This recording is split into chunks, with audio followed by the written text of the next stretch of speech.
Rosie O'Brien, the Aussie energy market operator, has assured us there's no lack of reserve forecast for Queensland today. There's still a number of suburbs in and around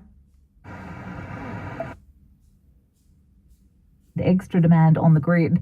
Energex has got a few tips to lessen your impact. If you want to run your washing machines, your dishwashers and the like, if you could wait till 8:30, and also if you're running air conditioners, make sure your air conditioners are nice and clean, because if they're not nice and clean, they're going to cost a lot more to run and they're going to put a lot more load on your home.